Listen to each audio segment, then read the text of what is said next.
বহিষ্কার হয় বিতর্কিত পণ্ডিত চিন্ময় কৃষ্ণ দাস। ব্রহ্মচারীর কোনো কিছু দায় নেবে না বলে জানিয়েছেন international society for Krishna consciousness ISKCON Bangladesh শাখা। তবে বাংলাদেশের শাখা দায় এড়িয়ে গেলেও ইসকনের প্রধান শাখা সংগঠন থেকে বহিষ্কৃত এই পণ্ডিতের পাশে দাঁড়ানোর ঘোষণা দিয়েছেন। ভারতীয় সংবাদ মাধ্যম উইন জানিয়েছেন, বৃহস্পতিবার 28 নভেম্বর চিন্ময়কে নিয়ে মাইক্রো ব্লগিং সাইট এক্সে একটি পোস্ট করেছেন ইসকন।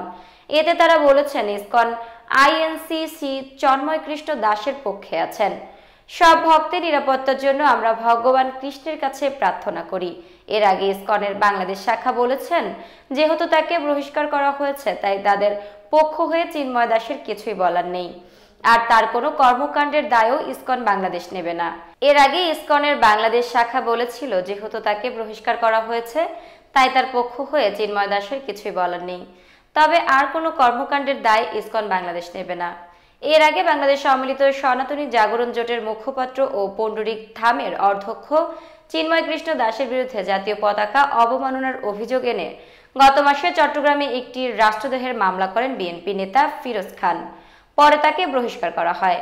গত সোমবার 15 নভেম্বর বিকেল 4:30টার দিকে বিতর্কিত এই হিন্দু পণ্ডিতকে রাজধানীর বিমানবন্দর এলাকা থেকে গ্রেফতার করে ঢাকা মহানগর গোয়েন্দা ডিবি পুলিশ। পরদিন মঙ্গলবার তাকে চট্টগ্রাম আদালতে তোলার পর দেওয়া হয়। আদালত চত্বরে ভয়াবহ সংঘর্ষ ঘটে। সংঘর্ষ চলাকালীন চিন্ময় সমর্থকদের বর্বর হামলায় প্রাণ হারান সাইফুল ইসলাম আলিফ নামে এক আইনজীবী।